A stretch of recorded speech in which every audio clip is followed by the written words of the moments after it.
Hello everyone, प्यारे बच्चों। Class 10th maths की एक्सरसाइज 4.3 अपन करेंगे आज, ठीक है। तो 4.3 करने से पहले इसका कुछ इंट्रो अपन कर देते हैं कि इसके अंदर कौन कौन सी चीज़ें हैं जो अपने को ध्यान में रखनी है, कौन कौन सी बातें हैं जो ध्यान रखनी पड़ेगी। देखो, द्विघात समीकरण के अंदर अपन ने एक चीज़ पढ़ी है क्या, कि द्विघात समीकरण का व्यापक रूप, द्विघात समीकरण का व्यापक रूप क्या होता है? व्यापक रूप होता है ax² + bx + c बराबर 0। इसमें क्या क्या चीज़ें आपको ध्यान रखनी थी कि भाई a जो है नॉट इक्वल टू 0। दूसरा a, b और c वास्तविक संख्याएं क्या थी? a, b और c ये सारी की सारी क्या थी? वास्तविक संख्याएं, ठीक है। अब 4.3 के अंदर आपको सबसे मेन चीज़ है वो है कि मूलों की प्रकृति के बारे में पूछा है। किसके बारे में पूछा है? मूलों की प्रकृति, उनका नेचर, मूलों की प्रकृति कैसी है। तो इसमें अपन 3 तरह की चीज़ों के बारे में पढ़ेंगे। सबसे पहले तो ये देखेंगे ये जो व्यापक रूप है ना, इस व्यापक रूप के अंदर x का जो मान है, ये द्विघात है, द्विघात है, तो इसके मूल कितने आएंगे आप बताओ? इसके मूल आएंगे 2, क्योंकि ये द्विघात है। अब वो दोनों मूल कौन से होते हैं? वो दोनों मूल होते हैं, मैं अभी बताऊंगा। उससे पहले अपन ये जो प्रकृति है, 3 तरह की चीज़ें होती हैं, 3 केस इसके अंदर बनेंगे। 3 केस अगर आपने ध्यान में रख दिए तो आप 4.3 कंप्लीट आराम से कर दोगे। बिल्कुल छोटे से हैं। क्या है? देखो, एक तो है, एक ये है कि जो 2 मूल आएंगे या फिर 2 जो मूल आएंगे वो कैसे होंगे? 2 भिन्न तथा वास्तविक मूल हो। एक ऐसी कंडीशन बनेगी कि ये जो 2 मूल आए, दोनों मूल हो वो भिन्न हो। भिन्न का मतलब अलग अलग हो, दोनों भिन्न तथा वास्तविक, दोनों भिन्न तथा वास्तविक मूल हो। एक केस तो ये बन गया। दूसरा केस क्या बनेगा? कि 2 बराबर तथा वास्तविक मूल हो। दूसरा केस क्या बनेगा? कि 2 बराबर तथा वास्तविक मूल हो। 2 बराबर तथा वास्तविक मूल हो, ठीक है। और जो तीसरा केस बनेगा, उसका तीसरा केस ये है कि कोई वास्तविक मूल नहीं हो। तीसरा केस क्या है? कि कोई वास्तविक मूल नहीं। इन तीनों के अंदर आपको क्या ध्यान में रखना है? देखो, तीनों केस हैं, बस ये ध्यान रखना है। तो इसके अंदर सबसे पहले आप क्या करोगे कि फर्स्ट नंबर पर है ना, ये जो द्विघात समीकरण दे रखा है ax² + bx + c, इसके अंदर एक फॉर्मूला होता है। x की जो वैल्यू होती है, किसकी वैल्यू? x। इसको ज्ञात करने का अपन ने सबसे पहले तरीका पढ़ा है, वो पढ़ा है गुणनखंड विधि से 2 मूल ज्ञात करना। इसमें है श्रीधराचार्य सूत्र बोल दो इसको, या द्विघाती सूत्र बोल दो। उसके अंदर x बराबर क्या होता है? x बराबर होता है -b ± √b² - 4ac पूरे के बटे में कितना है? 2a। ये x के 2 मान हो गए। अब इसमें आपको 2 मान कौन से दिख रहे हैं? एक तो दिख रहा है ये रहा, एक तो ये दिख रहा है प्लस वाला, और प्लस ना होके एक ये आ गया तो माइनस वाला। 2 मूल हो गए, ठीक है। अब इसके अंदर ये हैं, अगर मान लो, देखो ये फॉर्मूला तीनों के अंदर है। अब इसके अंदर केस आप फर्स्ट देखो, अगर आपने d का मान निकाला, d होता है विविक्तिकर। देखो, किसी भी चैप्टर का कंसेप्ट होता है, वही बेस होता है। एक्सरसाइज 4.2 के 3 ही केस है। तीनों केस अगर आपने अच्छे से कर लिए, पूरी एक्सरसाइज के अंदर कोई गलती होने का चांस नहीं है, और ये इम्पोर्टेंट भी है। विविक्तिकर होता है, ये होता है d का मान, और इसका मान होता है b² - 4ac। ये जो अंडर रूट के अंदर लिखा हुआ है, इसका मान ये है b² - 4ac।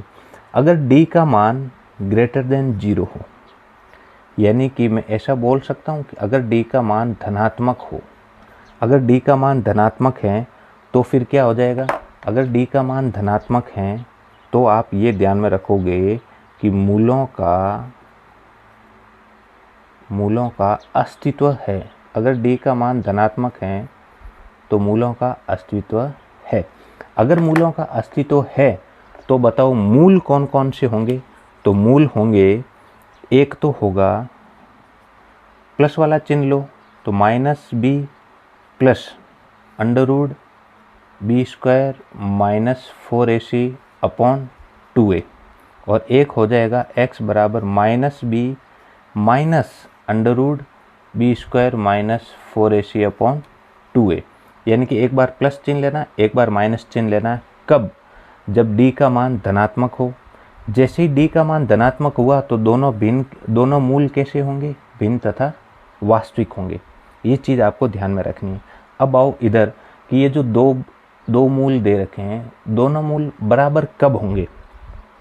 दोनों मूल बराबर कब होंगे, जब क्या हो, d बराबर 0। याद करने का कितना अच्छा तरीका है, यहाँ पर भी बराबर है, यहाँ पर भी बराबर है। तो d का मान क्या हो, 0 हो। d का मान किसके बराबर हो, 0 के बराबर हो। तो d का मान 0 आने पर अगर ये दोनों हैं तो फिर मूलों का अस्तित्व होगा। मूलों का अस्तित्व होगा। अगर मूलों का अस्तित्व होगा तो फिर वो मूल कौन कौन से होंगे। देखो वो मूल कौन से होंगे, मैं पूरा ऐसे बता रहा हूँ। x बराबर क्या होता है, minus b plus minus under root B square minus 4ac upon 2a, यही होता है। अब अगर इसके अंदर अगर d बराबर 0 का मतलब ये हो गया ना कि भाई बी स्क्वायर माइनस 4ac बराबर 0 हो गए। मतलब ये जो अंदर आ रही है ना ये वैल्यू, ये 0 के बराबर हो गई। तो ओवरऑल ये पूरा का पूरा क्या हो जाएगा, ये पूरा का पूरा क्या हो जाएगा, 0। जब ये पूरा 0 हो जाएगा तो 0 जोड़ने या 0 घटाने से तो कोई फ़र्क नहीं पड़ेगा ना।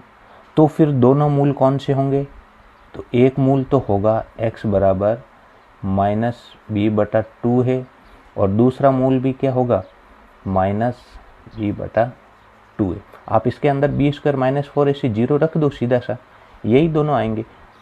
ठीक है, तो डायरेक्ट अगर आपको बोल दें कि दो बराबर मूल हो तो माइनस बी बटा 2a माइनस बी बटा 2a लगा दो, काम खत्म।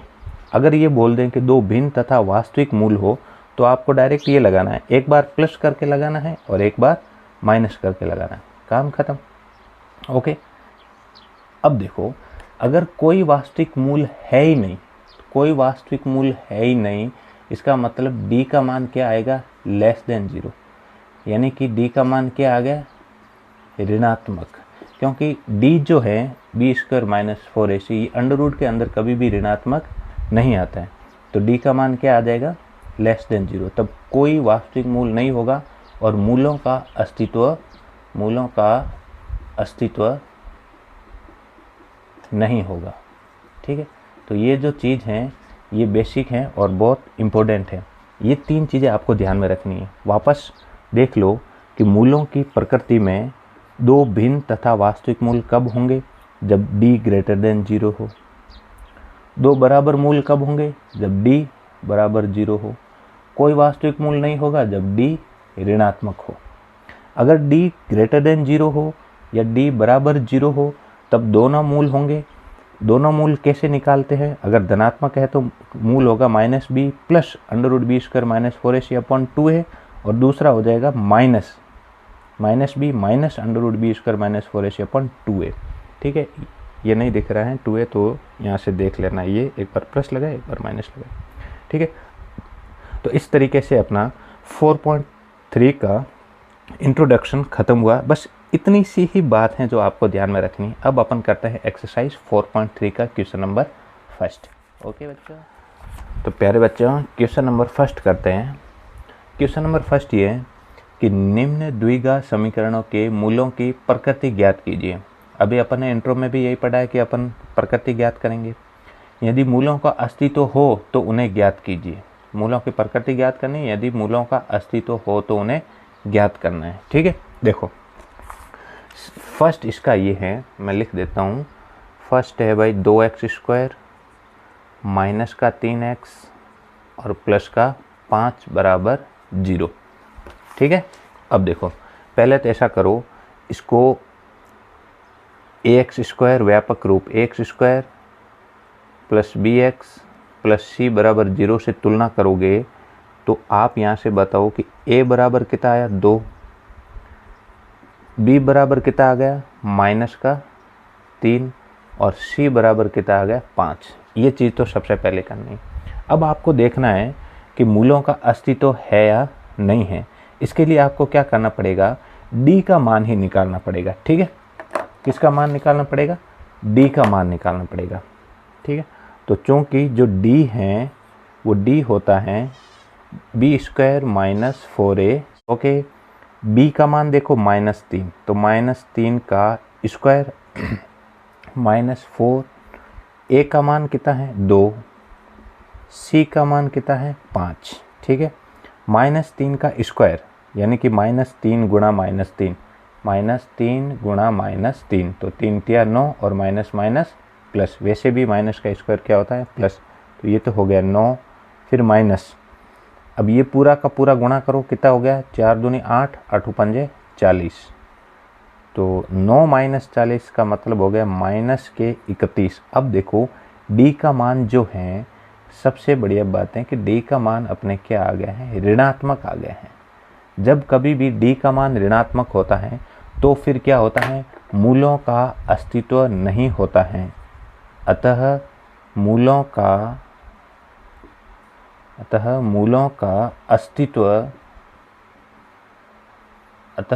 अस्तित्व नहीं है। अगर मूलों का अस्तित्व ही नहीं है तो भाई ज्ञात कहाँ से करेंगे। ठीक है, तो फर्स्ट इसका कंप्लीट हुआ, सेकंड का बच्चों क्वेश्चन नंबर सेकंड ये रहा है ना। इसके अंदर मूलों की प्रकृति ज्ञात करने के लिए d का मान निकालना पड़ेगा और d होता है b² माइनस 4ac। तो आप ही बताएं कि इसके अंदर a बराबर कितना है 3, b बराबर कितना है पूरा का पूरा, ये x का गुणांक पूरा b है -4 √3, ये पूरा b का मान है, और c का मान कितना है 4। मेरे पास ये सारी चीज़ें आ गई हैं। तो d जो होता है डिस्क्रिमिनेट विविक्तर होता है, वो होता है b² माइनस 4ac। ये निकालना मुझे ज़रूरी होता है। अगर b² माइनस 4ac की वैल्यू क्या रहती है, अगर b² माइनस 4ac की मान ग्रेटर देन या इक्वल रहती है तब अस्तित्व होगा, और अगर लेस देन होती है तो फिर नहीं होगा। बस इतनी सी बात ध्यान में रखनी है। अब देखो, अब मैं वैल्यू रखता हूँ है ना, b यानी कि b क्या है -4 √3, b का इसका स्क्वायर। ठीक है, -4 इंटू a का मान है 3 इंटू c का मान है 4। काम खत्म। अब ये कैलकुलेशन आनी चाहिए, नहीं आ रही तो अपन एक बार कर देते हैं। देखो -4 √3 का स्क्वायर का मतलब क्या हुआ कि भाई -4 √3 कितनी बार गुणा है, 2 बार गुणा है, -4 √3। तो यहाँ से ये तो पता चल गया भाई माइनस माइनस क्या हो जाएगा प्लस, काम खत्म। 4 को 4 से गुणा करोगे तो कितना आ गया 16, √3 को √3 से गुणा करोगे तो कितना आ गया 3, तो प्लस का कितना आ जाएगा 16 तिया 48। बस ये चीज़ थी, मैं बिल्कुल बेसिक से बता रहा हूँ, नो टेंशन। आपको 100% सारी चीज़ सॉल्व हो जाएगा। ये हो गया 48 माइनस, इसको तो गुणा कर सकते हैं, 4 चौक 16, 16 तिया 48। 48 में से 48 के पीछे कितने बच गए 0। जब 0 होता है तब मूलों का जो अस्तित्व है वो अस्तित्व होगा।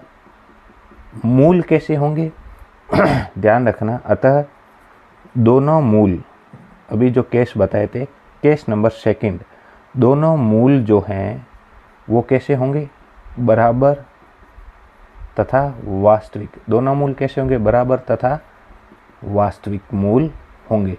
अब अगर बराबर तथा वास्तविक मूल होंगे तो अपन क्या करते हैं, दोनों मूल ही ज्ञात कर देते हैं। ठीक है, मूल ज्ञात करने के लिए क्या करना पड़ेगा आपको, सबसे पहले इसको मैं थोड़ा साफ कर देता हूँ। ठीक है, देखो बच्चों, मूल ज्ञात करने के लिए पहले तो फॉर्मूला लिखो, बिल्कुल अच्छे से करो, है ना।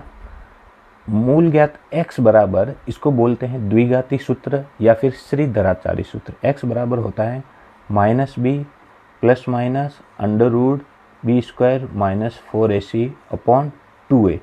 अगर बी स्क्वायर माइनस 0 हो गया तो ये पूरा 0 हो गया, तो दोनों मूल क्या बताया था मैंने, माइनस बी बटा 2a, और दूसरा भी क्या बताया था, माइनस बी बटा 2a। काम खत्म, सब अपने को सारी वैल्यू पता है।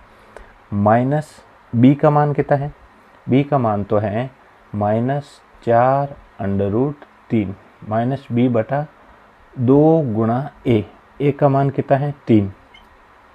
बस दोनों मूल बराबर आ जाएंगे, माइनस बी बटा 2a का मान निकाल दो, तो ये माइनस माइनस क्या हो जाएगा भाई, प्लस हो जाएगा। तो ऊपर तो बच गया 4 अंडर रूट 3, नीचे बच गया 3 दूनी 6। ये थोड़ा और कट जाएगा ना, तो ये कटेगा 2 दूनी 4 और 2 तिया 6, तो ऊपर हो गया 2 अंडर रूट 3 बटे 3।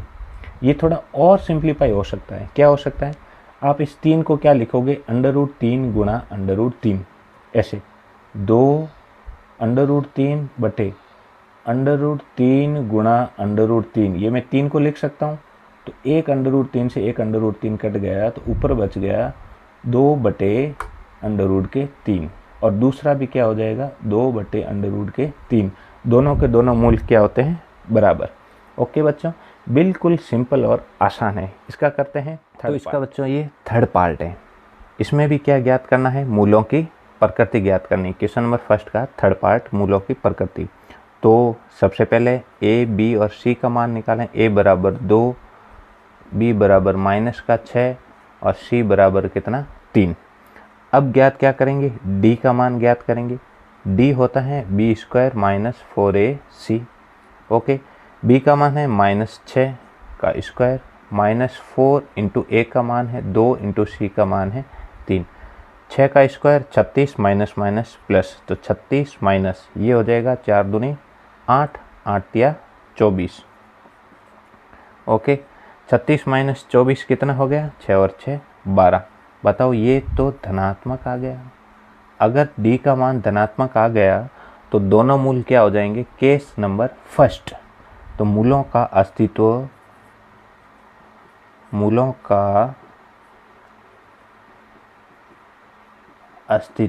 होगा, मूलों का अस्तित्व होगा तथा दोनों मूल क्या होंगे, भिन्न तथा वास्तविक। अब दोनों मूल भिन्न तथा वास्तविक हैं, तो फिर अपन श्रीधराचार्य सूत्र से दोनों सॉल्व कर देते हैं। ये लिखा हुआ है सही। श्रीधराचार्य सूत्र क्या होता है, -b plus minus under root B square minus 4ac upon 2a। ठीक है, तो इसमें रख देते हैं और प्लस माइनस चिन्ह लगा देंगे। माइनस b का मान कितना है, -6, ये plus minus under root B square minus 4ac, B square minus 4ac का वैल्यू तो अपन ने निकाल दिया है, कितना आ गया था 12। 2a 2 गुणा a का मान कितना है 2। ठीक है, इसको अपन सॉल्व करेंगे तो देखो माइनस और माइनस क्या हो जाएगा प्लस, ये तो प्लस माइनस है ही सही। अंडर रूट 12 में देखो, अंडर रूट 12 को कैसे सॉल्व करोगे, 12 के अभाज्य गुणनखंड करो, 2 का दिया तो 6, 2 का दिया तो 3 और 3 का दिया तो 1। तो जोड़े कितने बन रहे हैं, जितने जोड़े बन रहे हैं वो हमेशा वर्गमूल से बाहर आते हैं। अपन ने त्रिभुज वाले चैप्टर में बहुत सारा ऐसा किया है। ठीक है, तो यहाँ से 2 तो बाहर आ गया, अंडर रूट के अंदर कौन बच गया 3, इसके पूरे के बट्टे में कितना आ गया 4। ठीक है, अब अपन क्या करते हैं कि एक बार प्लस चिन्ह लेते हैं, ठीक है, और एक बार माइनस चिन्ह लेते हैं। तो प्लस चिन्ह लेने पर, तो प्लस चिन्ह लो, देखें प्लस चिन्ह जैसे मैंने लिया तो ये हो जाएगा 6 प्लस 2 अंडर रूट 3 बटे में कितना आ जाएगा 4।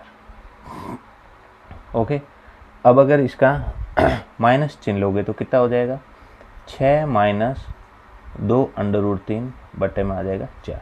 तो ये इसके 2 मूल हो गए। दोनों मूल कैसे हो जाएंगे, दोनों मूल भिन्न हो जाएंगे। ठीक है, इसको आगे भी सोल्व कर सकते हैं, इधर बटे में करके लिख सकते हो और यहाँ तक भी सोल्व कर सकते हो। ठीक है, दोनों सही है।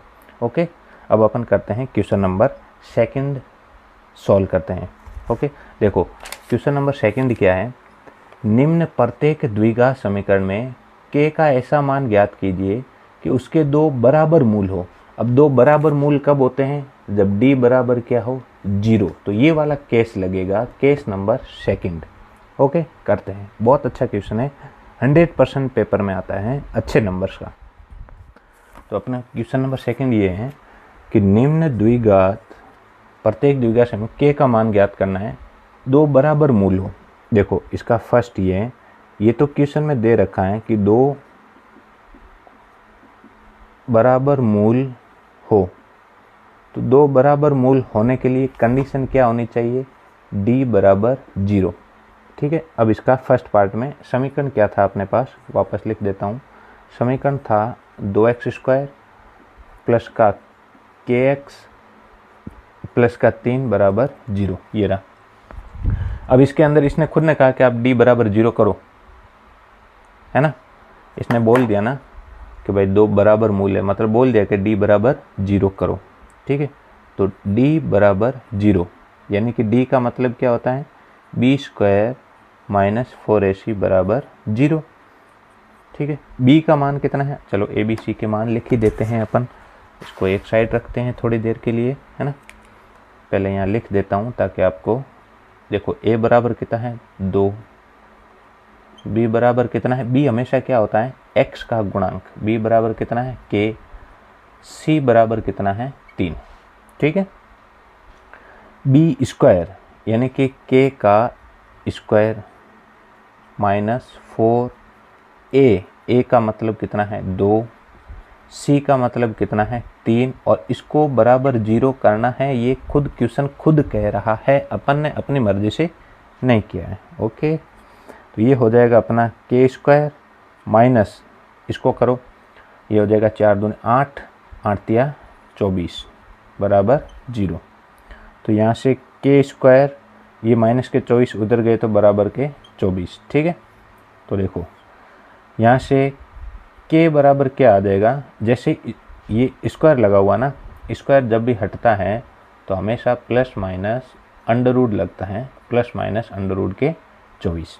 ये इसका आंसर आ गया, क्या आ गया, एक तो आ गया प्लस के 24 और दूसरा आ गया माइनस का 24। इसको और आगे भी सिंप्लीफाई कर सकते हो, अगर आप इसको 24 के अभाज्य गुणनखंड करो तो 2 का दिया तो ये हो जाएगा 12, फिर 2 का दिया तो 6, 2 का दिया तो 3 और फिर 3 का दिया तो 1।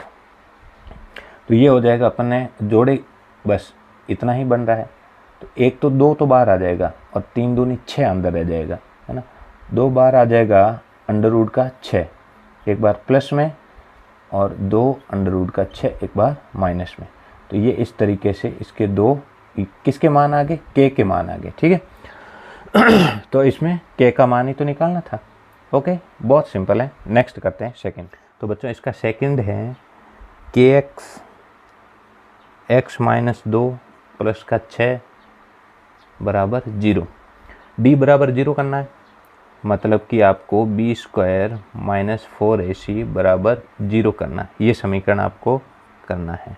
ठीक है, b का मान कितना है, फिर मैंने abc के मान नहीं लिखे हैं तो मैं लिख देता हूँ। ठीक है, एक क्या है, इसको और थोड़ा सिंप्लीफाई करके लिखना पड़ेगा। ओके, देखो ये जो kx है, x से गुणा है करोगे तो क्या आ जाएगा kx², फिर kx माइनस 2 से तो माइनस 2kx प्लस का 6 बराबर 0।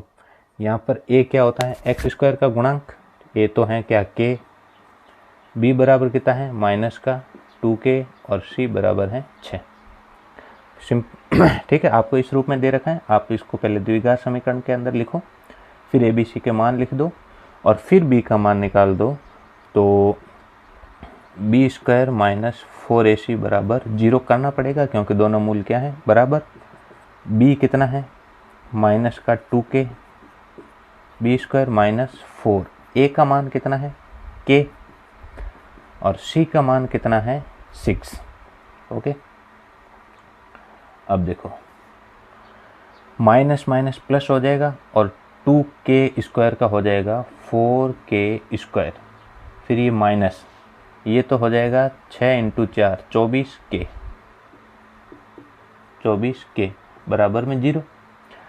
इनमें देखो कि 4k दोनों में कॉमन आ रहा है, तो 4k कॉमन आ गया तो पीछे क्या बच गया, k माइनस 4 का भाग इसमें दिया तो कितनी बार जाएगा, 6 बार है ना, 6 चौक 24, 6, सिर्फ 6 ही आएगा, k तो बाहर आ गया ना, बराबर 0। ये 0 कब होगा, या तो 4k बराबर 0 हो या फिर k माइनस 6 बराबर 0 हो। ऐसे अपन ने खूब क्वेश्चन की है मूल निकालने के लिए। 4k बराबर 0 कब होगा, जब k बराबर क्या हो, 0, है ना।